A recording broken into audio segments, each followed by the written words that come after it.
Yan. Mga kapunyog, mga kababayan, magandang araw sa inyong lahat. Ha? Nandito na naman po tayo sa ating oras-oras na komentaryo ni Attorney Enzo Recto. Sa oras na ito mga kapunyog, bigyan natin ng maiksing komentaryo itong naganap na pagdinig.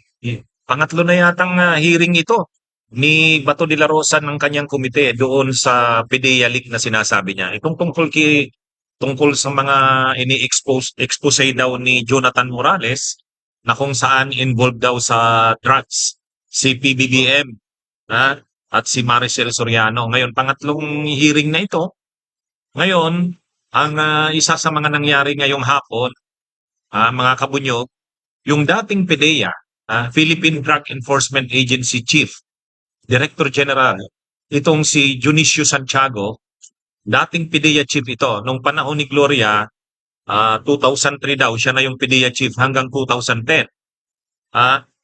Kaya si Morales kasi naging miyembro ng PDEA 2009.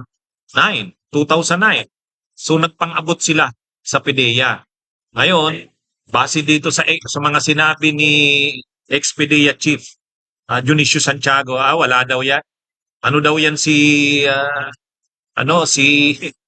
Morales. Ang tawag daw sa doon diyan sa noong panahon niya, ang tawag daw ay professional STL. Professional STL. Ay ang ibig sabihin daw ng STL, professional storytelling liar. O ibig sabihin, professional siyang magsinungaling. Talagang ang ano niya na, professional siya sa pagsisinungaling. Hi, kay Kabunyog Marvi Rivera, kumusta po? Live po ito. Yan, dahil daw mahal niya ang Pilipinas, Bunyog ang party list niya, sabi ni Kabunyog Marvi Rivera. Salamat Kabunyog Marvi. Kay Uwen Rico, good evening din, kumusta? Kumusta kayo dyan sa Bayan Laguna? Rolly, kumusta? Nga? Talakayin daw natin yung face out ng mga jeep. Okay po, sa sunod po, talakayin po natin yan. Kabunyog Rolly. Okay, mga nanonood din sa atin sa Facebook, si Kabunyog Severino Kamaya, Alex Tolentino, Cadis de Leon Maricel, kay Amor Mantilik, Toto A. Argoles, Linya, kay Nida GF, Benjamin Diquito Jr., maingay sa paligid ko, Maingay, pero tiyagaan na natin. Good PM din kay Joey Tobelleha, kay Noel Estrella, kakampanya daw tayo sa lugar niya, salamat.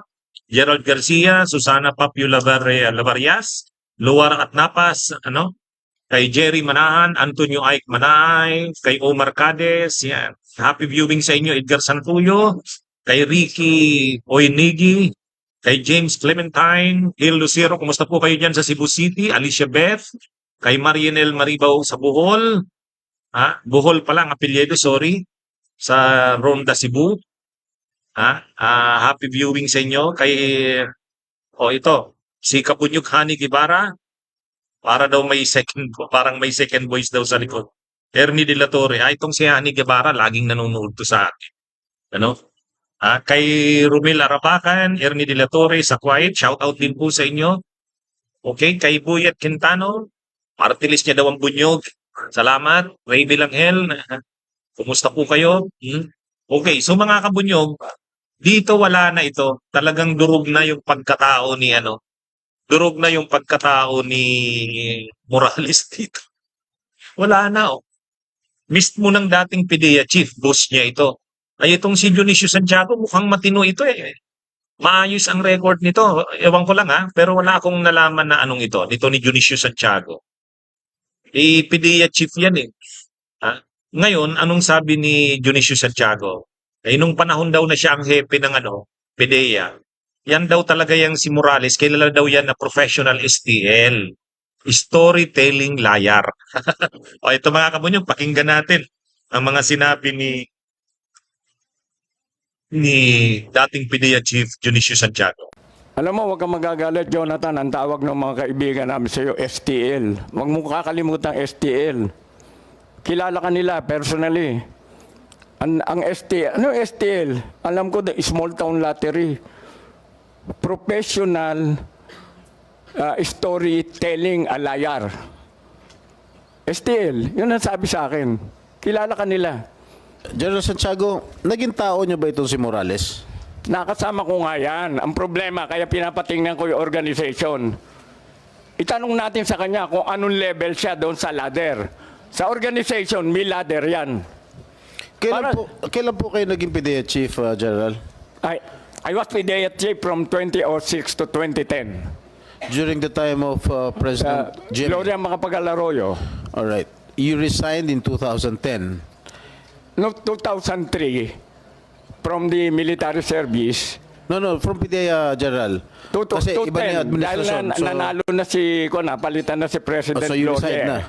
Nag-resign na po kayo? Kaya As PDEA. hindi, automatic naman yun. Courtesy Because I was a political appointee. Courtesy I had to resignation. go. All right.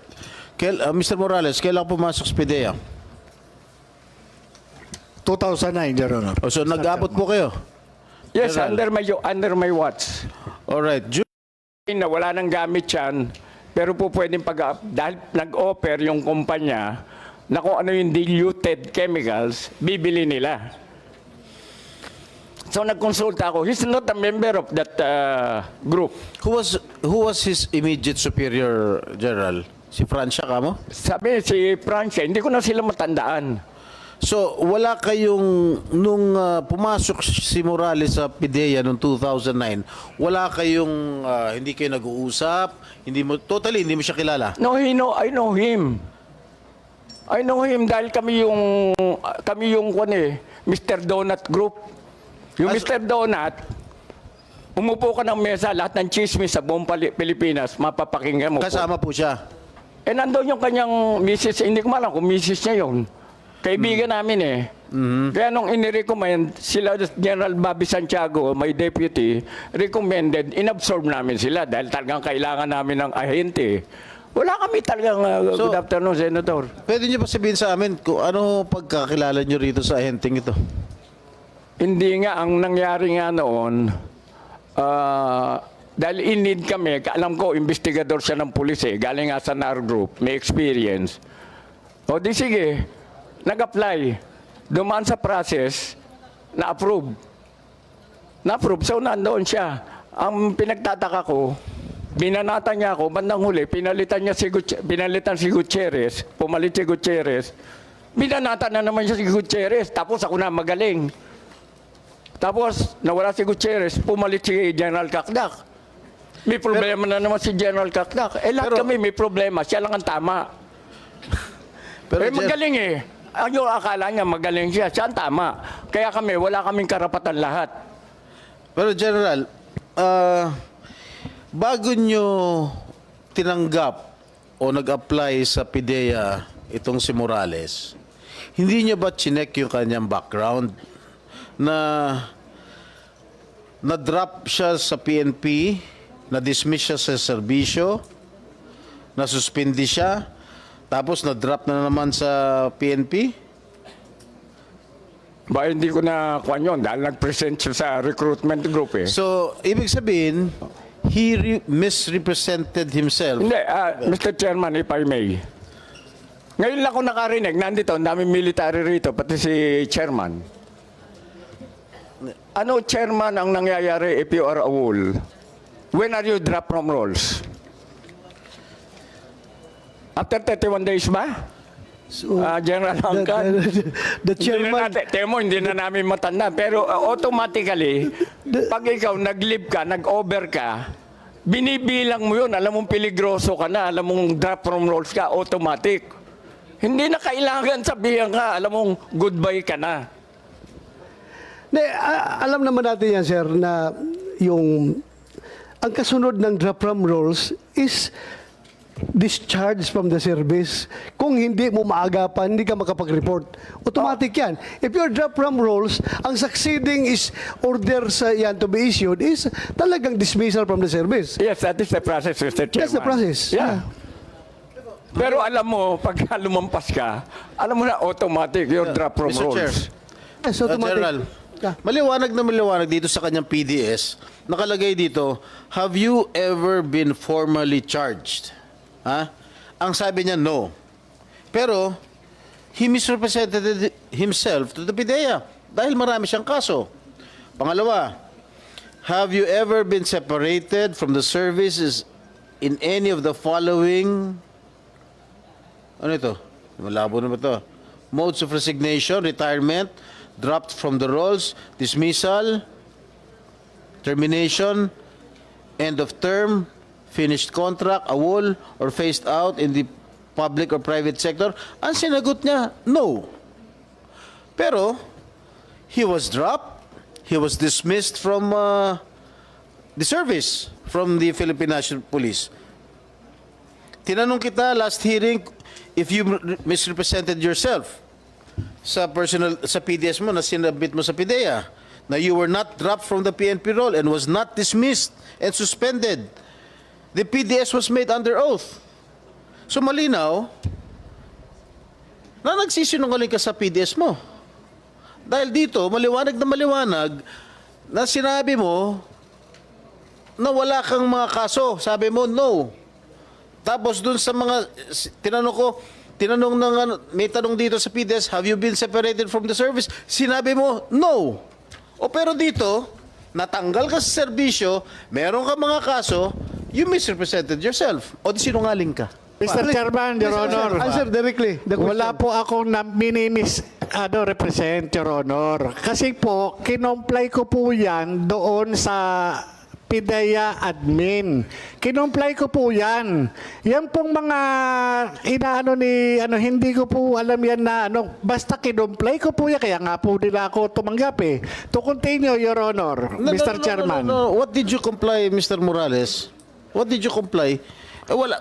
Dito sa PDS mo, ang sinagot mo at ang tanong sa'yo, have you been Anyway, mga kabunyog, mga kababayan, ang malinaw talaga dito. Sabi ni dating PIDEA Chief Dionisio Santiago, ano nga daw? Professional storytelling liar. Talagang professional sa pagsisinungaling itong si Morales. At ang sinasabi naman ni Jingo Estrada, nung nag-apply si Morales, hindi niya dineclare na siya ay natanggal sa serbisyo sa PNP. Kasi dati siyang PNP bago bago nag-apply sa PIDEA eh. Ay syempre, pag-apply mo sa PIDEA, mag-fill up ka nung PDS form, yung personal data sheet. Ngayon, may tanong doon kung ikaw ba'y natanggal sa trabaho o serbisyo o sa dati mong trabaho. Sinagot niya doon, no. Ayun pala, 2 beses natanggal sa PNP. Kaya galit na galit itong si Morales. Si Jinggoy. Pero, ibig sabihin talaga niya, professional liar talaga itong si Morales. Tama si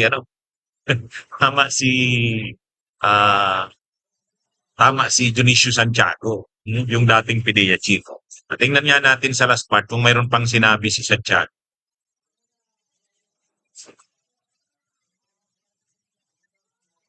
Andiyan, pag alam mo, niloloko ko, ba't mo tatanggapin? Alam mo, huwag kang magagalit, Jonathan. Ang tawag ng mga kaibigan namin sa iyo, STL. Huwag mo kakalimutan STL. Kilala ka nila personally. Ang STL, ano STL? Alam ko, the small town lottery. Professional storytelling a liar. Mali lang yung English ni Dionisio Santiago. Professional storytelling liar. Professional talaga sa pagsisinungaling ng mga kwento. Paggawa ng mga kwento ng kasinungalingan. Professional talaga siya. So, yan mga kabunyog. Talagang nilantad na naman ni Dionisio Santiago ang pagkatao ni Morales. Ang problema dito, dapat itigil na ni Bato ang pagdinig ng na yan. Wala na yan eh. Sirang-sira na yung kredibilidad ni Morales eh. Ano ba't pinagpapatuloy pa ni Bato yan? Dapat ngayon dahil wala ng kredibilidad si Morales. Pangalawa, yung mga pinagsasabi niya, hindi niya naman personal knowledge. Kasi ang may personal knowledge, yung informant. At saka yung pagdinig, tungkol naman dapat sa PIDEA leak eh. Hindi naman tungkol sa involvement ni Marcos sa drugs eh. Dapat magkaroon ng separate na hearing na ang title gano'n. Involvement ni PBBM sa droga. Yun dapat. Pero dito dapat, dapat itigil na to eh. Sirang-sira na yung yung pagkatao, karakter ni ni Morales. Ha? Nagagamit na lang talaga yung committee ni Bato sa sa gustong mangyari ng mga DDS. Yan ang malinaw diyan. Oh, 'di ba mga kabunyo? Tama po kayo, Mahar Lokal, Luka. Nagsasayang lang ng panahon. Sa totoo lang. Ha? Tama po. Tama rin ang obserbasyon nyo, Kabunyog Antonio de Los Santos. Kasapwat kasi si Bato. Ha? Kaya, actually tama. Pakinggan na yung idinigin na yung secret agreement. Tama si Rocky Fernandez. Mas yun ang importante. Ha? Mas yun ang importante. Oh. Yan. Kaya ito mga Kabunyog, dapat nito itigil na ito ni Bato de la Rosa. Wala naman na eh. Wala na yan. Wala nang kredibilidad si Morales. At kahit yung mga pinagsasabi niya, hindi naman yan yung alam niya. Kasi sinabi niya rin naman informant niya ang nagbigay sa kanya. Hindi naman siya dapat nagkikwento ng mga bagay na yon kasi hindi pala siya ang may alam doon. Hindi personal knowledge. Itigil na dapat ito, itigil na. Kaya mga pagtuunan ng pansin yung mga importanteng issue. Lalo na yung secret agreement. Yung gentleman's agreement ni Duterte, yun na, ipatawag na si Duterte at saka yung mga officials ng kapanahonan niya. Yan ang mas importante. Okay, sige mga Kabunyog, mga kababayan, magandang gabi sa inyo. May kulanong salita na ang ibig sabihin dito ay ang pagkakaisa. Bunyog Party List. Halika na, Bunyog Party List ka na. Halika na, Bunyog Party List ka na. Halika na, Bunyog Party List ka na. Bunyog Party List.